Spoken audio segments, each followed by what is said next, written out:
SIR आप क्यों करा रहे हैं, ये कारण आपको देश को बताना पड़ेगा, ये कारण आपको देश के सामने रखना पड़ेगा। ऐसे नहीं कि हम तुगलक हो गए हैं, हमारे दिमाग में सनक आ गई है, हम पूरे देश में एसआईआर कराएंगे। संसदीय शब्दों का ही इस्तेमाल करिए। शब्दों का नहीं सर, प्लीज सर इसमें क्या गलत मैं कह रहा हूं? क्या तुगलकी फरमान जारी करके एसआईआर कराया जा सकता है? पॉइंट ऑफ ऑर्डर क्या है? पॉइंट ऑफ ऑर्डर किस रूल के तहत? 238 sir. हाँ बोलिए। Clause 5, reflect upon the conduct of persons in high authority unless the discussion is based on a substantive motion. I have already intervened. Please take your seat. हाँ माननीय संजय जी बोलिए आप। Sir मैं ये कह रहा हूं कि चुनाव आयोग को चुनाव नहीं लड़ना है सर, कानून बनाना है संसद को और उन नियमों का पालन करवाना है चुनाव आयोग को।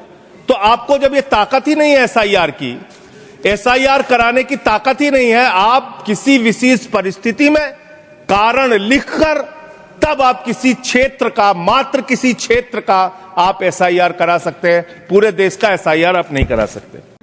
सर देश में जो दिल्ली का जो चुनाव हुआ सर, उस दिल्ली के चुनाव में हमने बार बार शिकायत की चुनाव आयोग से। चुनाव आयोग चुनाव के दौरान दी गई शिकायतों को गंभीरता से लेने और उसका निस्तारण करने के लिए बना है। दिल्ली के अंदर जो नई दिल्ली कॉन्स्टिट्यूएंसी है, अरविंद केजरीवाल जी की कॉन्स्टिट्यूएंसी, वहां पर सर चुनाव शुरू होने से पहले ही 42,000 वोट काट दिए गए। 42,000 वोट काट दिए गए। उसका कोई कारण पता नहीं क्यों काट दिए गए, वो 42,000 वोट काट दिए गए। मान्यवर इसी विधानसभा के क्षेत्र में लोकसभा के चुनाव में जिन मंत्रियों के घर में 3 वोट था, जिन सांसदों के घर में 5 वोट था, वहां किसी के घर में 33 वोट हो गया, किसी के घर में 26 वोट हो गया, किसी के घर में 22 वोट हो गया। और इसका सारा प्रमाण मान्यवर हम लोगों ने चुनाव आयोग को लिख कर दिया।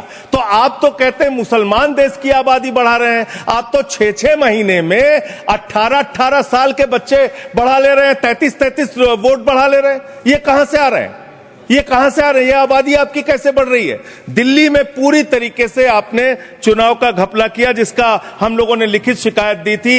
एक ही भारतीय जनता पार्टी के पदाधिकारी ने 11,000 वोट कटवाने के लिए शाहदरा में एप्लीकेशन दी थी। 24 बीजेपी के कार्यकर्ताओं ने 4800 वोट कटवाने की एप्लीकेशन जनकपुरी में। सर चुनाव की गड़बड़ी, सर हमने दिल्ली के अंदर बड़े पैमाने पर वोट काटे गए और चुनाव में खुलेआम गड़बड़ियां की गई। अब बात करते हैं बिहार में। सर बिहार में आपने अचानक कहा पूरे राज्य का एसआईआर होगा। एसआईआर आपने कराया, करीब करीब 65 लाख वोट काट दिए वहां पे। और मान्यवर मैं आपके सामने कुछ विधानसभाओं की सूची पढ़ना चाहूंगा। मोतिहारी में 54,000 वोट काट दिया, बीजेपी 13,000 वोट से जीती। गोपालगंज में 66,000 वोट काट दिया, बीजेपी 28,000 वोट से जीती। संजय जी बरौली में 46,000 वोट काट दिया, बीजेपी 12,000 वोट से जीती। अनमोल में 37,000 वोट काट दिया, बीजेपी। ये सारी चीजें सुप्रीम कोर्ट में नहीं जाएगी रिकॉर्ड पे। प्लीज सर ये गड़बड़ी पे बात हो रही है। गड़बड़ी मेरा समय चला जा रहा है, सुप्रीम कोर्ट के पास सर मेरा टाइम जा रहा है। सर विषय पर बोलिए। सर विषय पर बोल रहा हूँ सर। नहीं विषय पर नहीं बोल रहे हैं। विषय ऐसे तो फिर बात नहीं हो पाएगी। नो ठीक है सर, ऐसे बात नहीं हो पाएगी। आप हमारा टाइम खराब कर रहे हैं। विषय पर बोलिए। नहीं मेरा सारा समय चला जा रहा है सर। आप विषय पर बोलिए। विपक्ष के नेता ने जो प्रेस कॉन्फ्रेंस में कहा कि मतदाता सूची ठीक नहीं है, इसको सुधार करना चाहिए। तो भाई गहन पुनर्निरीक्षण क्या है, एसआईआर क्या है, मतदाता सूची का सुधार करने की प्रक्रिया है। और वो कर रहे हैं तो भी विरोध कर रहे हैं, पुरानी मतदाता सूची कर रहे हैं तो भी विरोध कर रहे हैं। भाई मतदाता सूची पुरानी हो या नहीं, आपका हारना तय है। ये मतदाता सूची से नहीं होगा। मान्यवर उन्होंने कहा, अपने लॉजिक के समर्थन में कहा कि भारतीय जनता पार्टी को कभी एंटी इनकम्बेंसी का सामना नहीं करना पड़ता।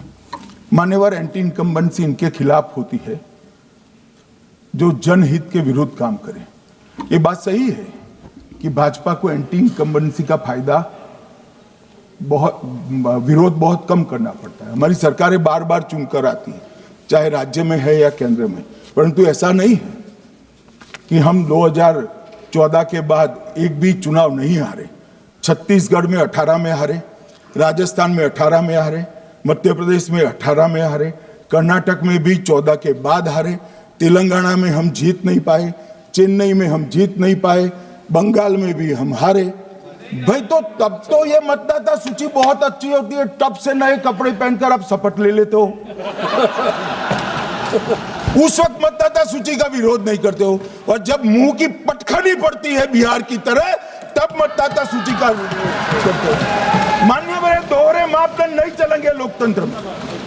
जब आप जीतते हो तब चुनाव आयोग महान है, जब आप हारते हो तो चुनाव आयोग निकम्मा है, बीजेपी का कहने पर चलता है। जब आप जीतते हो मतदाता सूची अच्छी है, मतदाता सूची अच्छी है, और जब आप हारते हो तो मतदाता सूची खराब है। मान्यवर, मुझे कोई आपत्ति नहीं इस प्रकार का भ्रांति फैलाए तो फैलाए। मेरा दायित्व है कि इस देश की जनता को एक ड्यूअल स्टैंडर्ड की जानकारी देना, जो मैं आज इस सदन में खड़े होकर दे रहा हूं। मान्यवर, आगे पर भी मैं इस विषय को कहूंगा, और ढेर सारे आरोपों के मेरे पास जवाब है। जो 3 प्रेस कॉन्फ्रेंस में, एक सादा प्रेस कॉन्फ्रेंस, एक एटम बम वाला प्रेस कॉन्फ्रेंस, एक परमाणु बम वाला, ये तीनों में क्या हुआ, इसके सारे जवाब में मेरे पास है। मान्यवर, अब ये कहते हैं कि 2-2 जगह है, 2-2 जगह मतदाता है।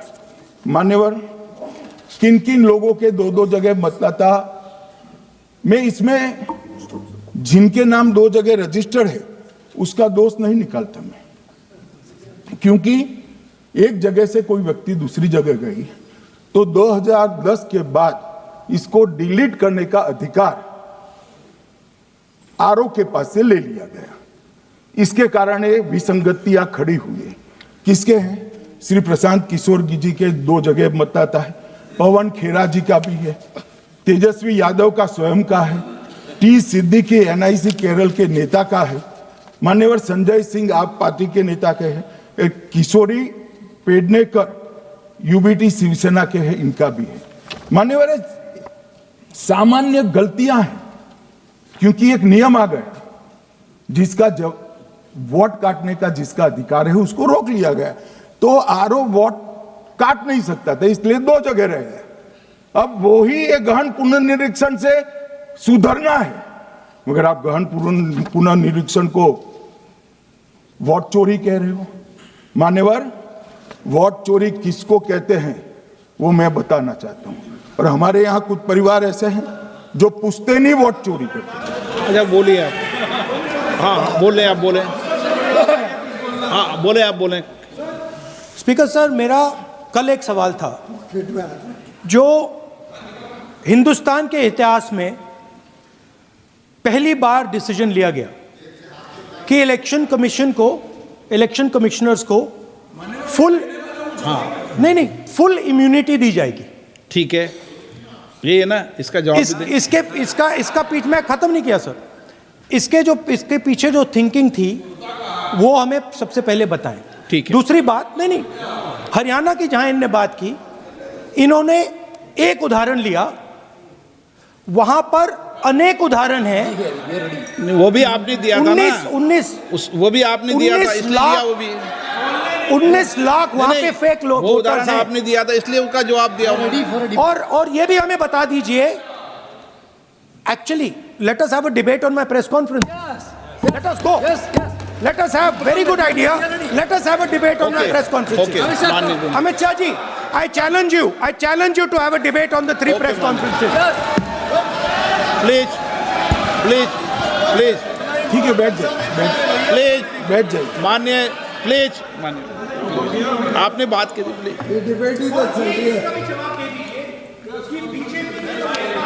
उत्तर प्रदेश में और हरियाणा में दोनों चुनाव में वोट कैसे दे रहे हैं, प्लीज ये भी जवाब दे दीजिए। माननीय गृह मंत्री जी। मान्यवर, पहली बात मैं स्पष्ट करना चाहता हूं, मैं 30 साल से विधानसभा और संसद में जनप्रतिनिधि के रूप में चुनकर आता हूं। मुझे लंबा अनुभव है संसदीय प्रणाली का। विपक्ष के नेता महोदय कहते हैं कि पहले मेरी बात का आप जवाब दीजिए, मैं सुनना चाहता हूं। आपकी मुनसफी से संसद नहीं चलेगी, मेरे आप बोलने का क्रम मैं तय करूंगा। इस तरह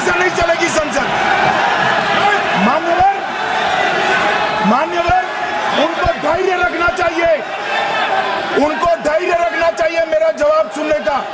इनकी एक एक बात का जवाब मैं दूंगा, मगर मेरे भाषण का क्रम वो तय नहीं